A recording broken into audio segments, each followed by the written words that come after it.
Hello, my name is Stephen Mills, veteran. I'm hosting the podcast today with topics for veterans, benefits, and communication.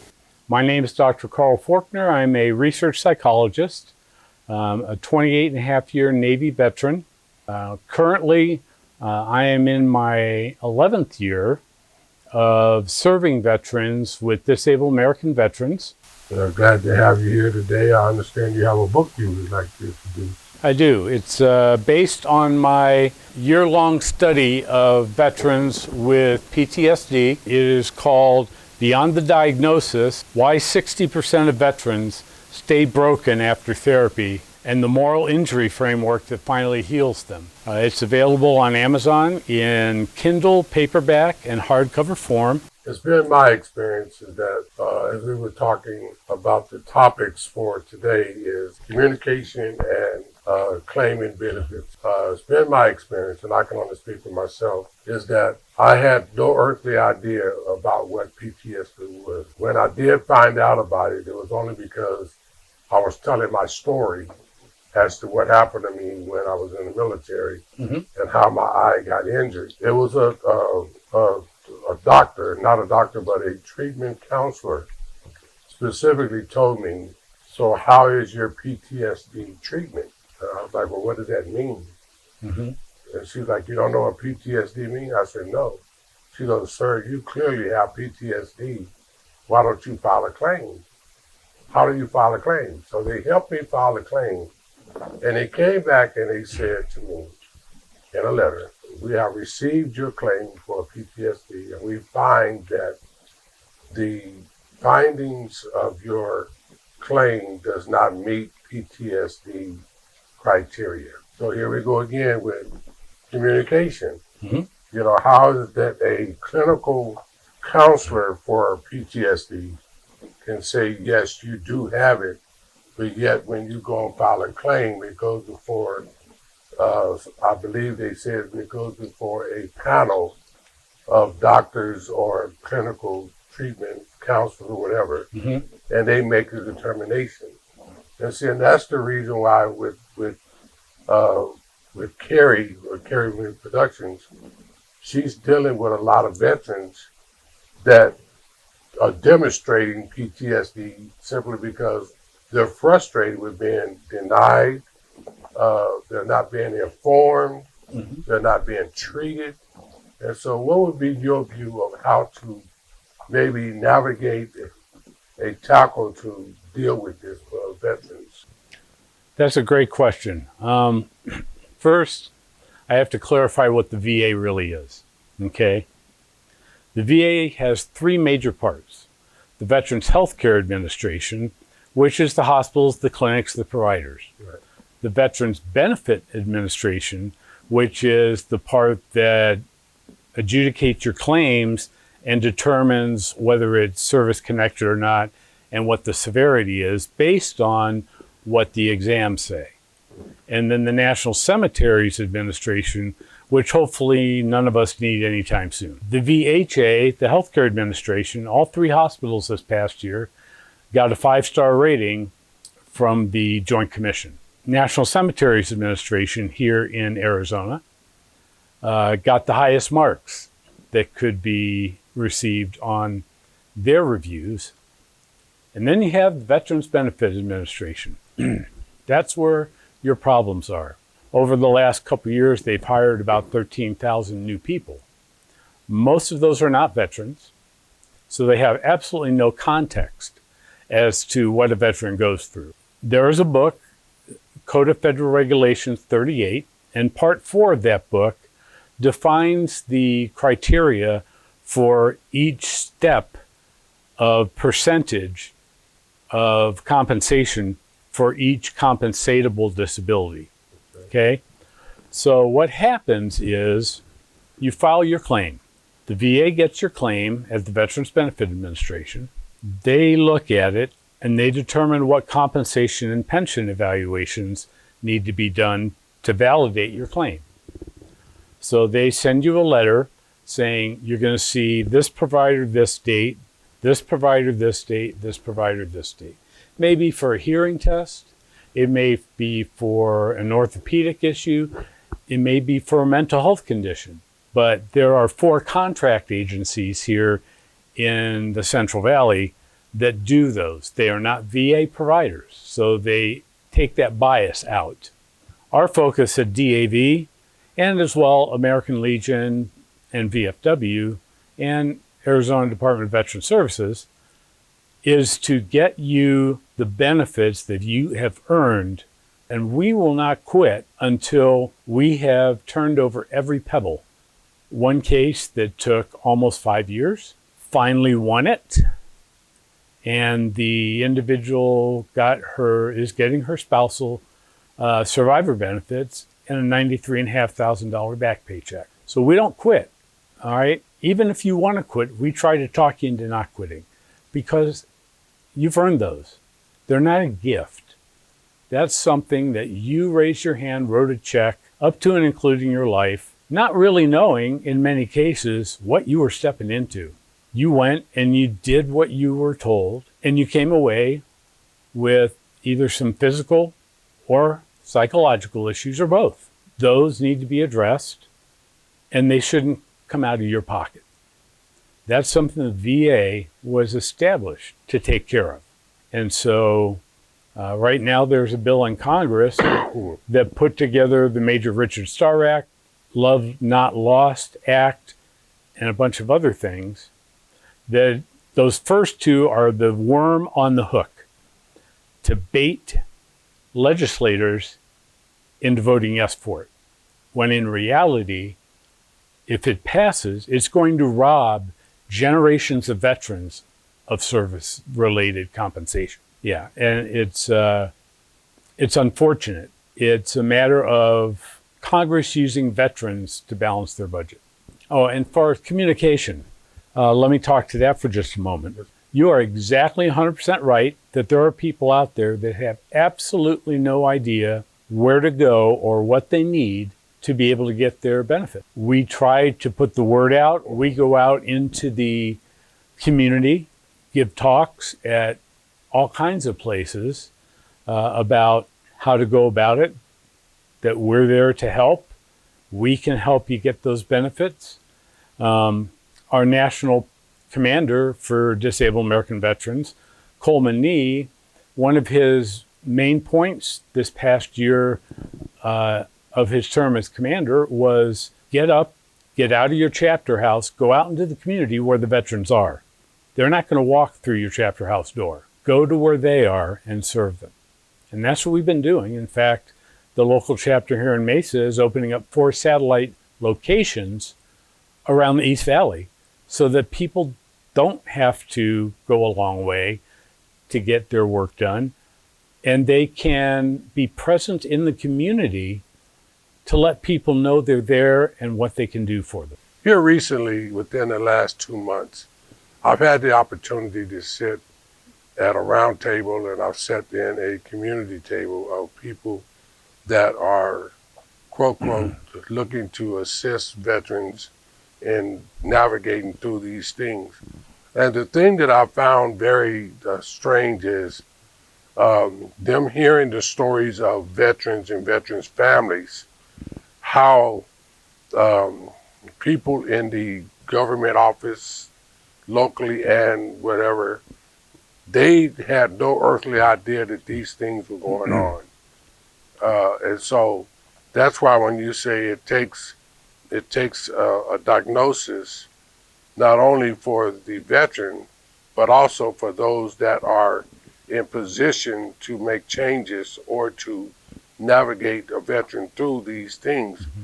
And I think with you and the way you are talking, I think that if we can have you here every week, I think every veteran in the country would appreciate you narrowing it down, man. You know, you're giving us straight liquor.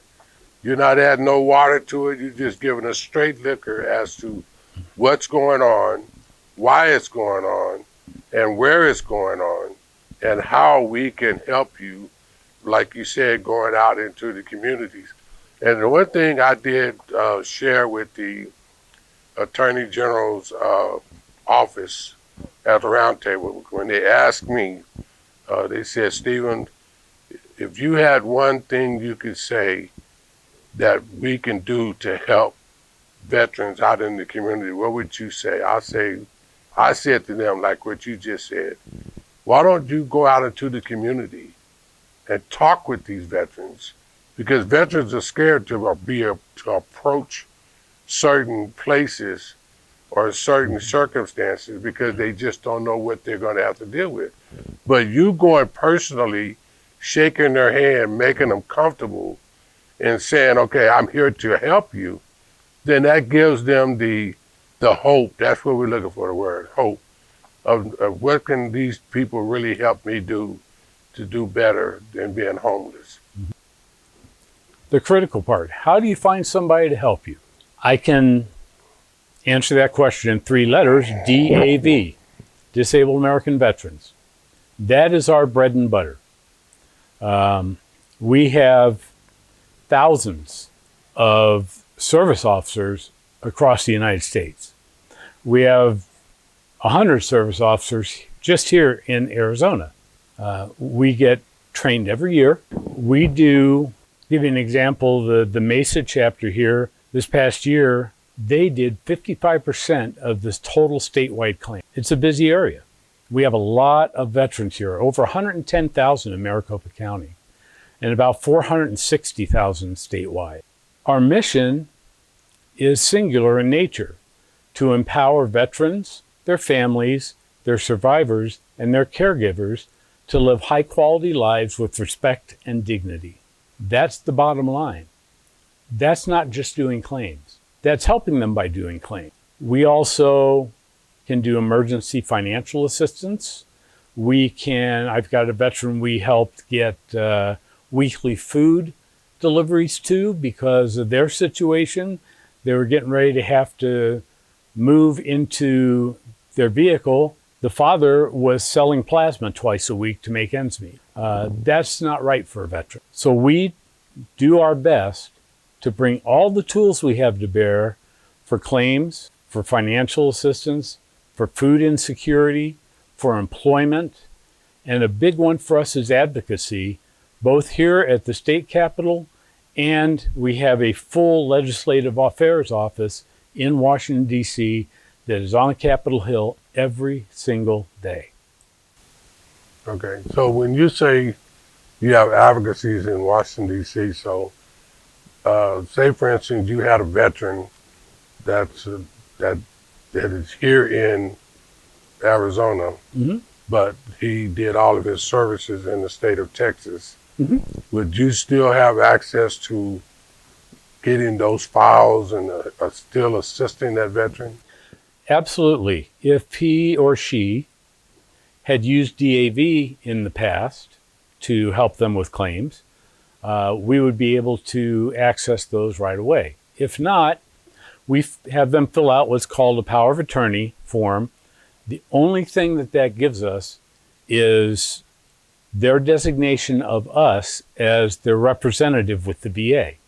Once that's filed, we can see all of their information. Okay. It's been my experience. Like I said, I can only talk about my experience. When you get injured in the military, sometimes they don't allow you to go to the infirmary. Suck it up and move on, soldier. Right? Exactly. But not knowing, I mean, they're doing what they do as a formality as a trainer to train the veteran to be able to survive in certain situations, which is understandable. However, but in a training like they do, and you get injured in basic training, and then they deny you any type of infirmary or any type of medical attention, not knowing that injury could be a long-term injury, which is in my case, getting kicked in the eye during the low crawl and being called sissies and faggots and all that kind of stuff. And no, you cannot go to the infirmary.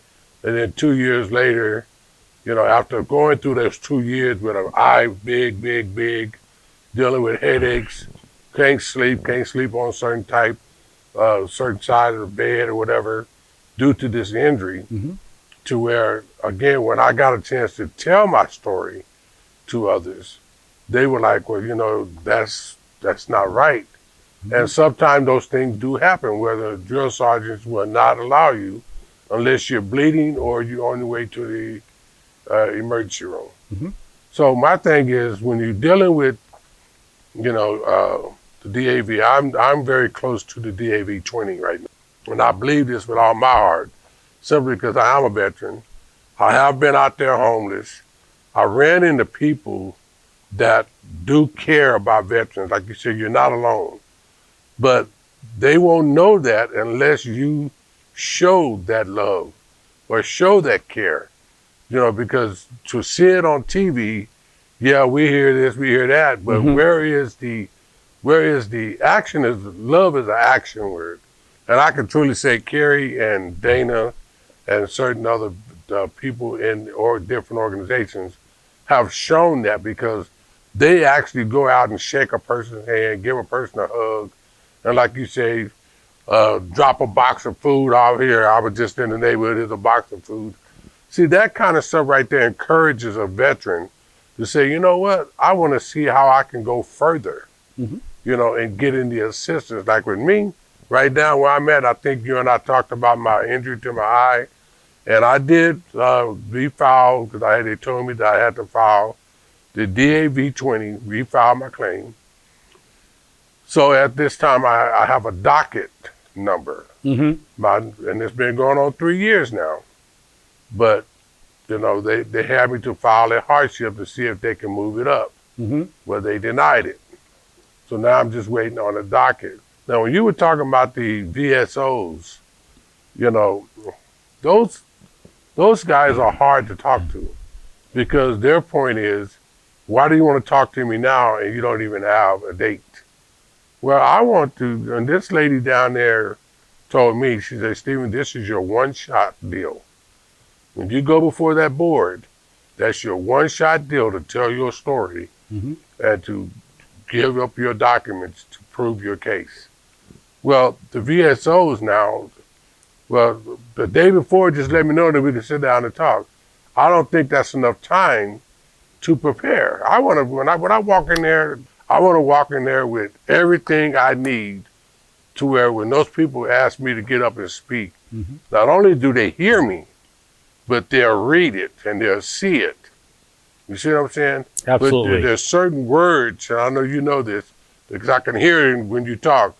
There's certain words that you can use that means more to a person that listens than to a person that just really don't care.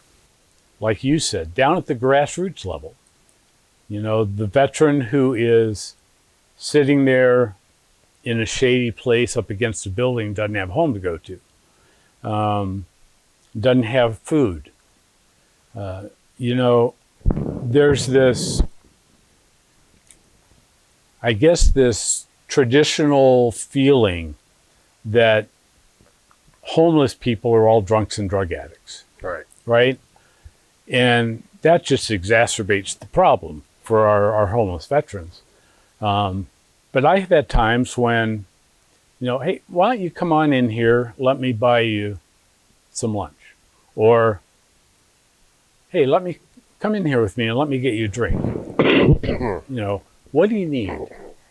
And I know other good people that do that.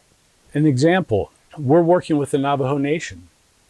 And they're one of the most underserved populations in the country, are Native Americans. And you don't see a whole lot of people sleeping out in nature, because somebody will take them in for the night and put a roof over their head. Might not be a real good roof in some cases, but there's homes where there's 12 to 15 people living in the home because that's the only way they can make ends meet, and they're not going to kick somebody out on the street. They believe in taking care of each other. I think as a veteran community, we need to believe in taking care of each other and then actually do it. And that's what we're trying to do. And as nonprofits, that's not easy, okay? But there's plenty of ways that we can still do it that don't cost a fortune, that bring together coalitions of different organizations. The Unified Arizona Veterans, started by the DAV, the VFW, and the American Legion in 1981, is a consortium of over 50 veteran organizations and veteran-focused nonprofits. Lake Havasu City, the DAV chapter there, is part of a veterans coalition that the city started, linking all the resources together so that if somebody needs something but their organization can't provide it, they know who can. Is there progress? Yes, there's progress. Are there great people out there making headway to really help our veterans? Absolutely. Are there roadblocks thrown in our way? Sometimes. That brotherhood and sisterhood of having served is the thing we need to hold on to, and remember that we leave no one behind. Before we wrap this up, I just want to give you a quick call to action. We talked a lot about communications and the things that veterans need, and the fact that we're still brothers and sisters in civilian clothes. We try to get the word out as veterans organizations as best we can, but we need to know what you need. We need you to contact us, to communicate with us, to let us know what you're going through and what we can do to help you. We have networks that we can put in place to help you enrich your life so that you can live a high quality life with respect and dignity. Call us, DAV, VFW, American Legion, AMVETS. We are all here to help you.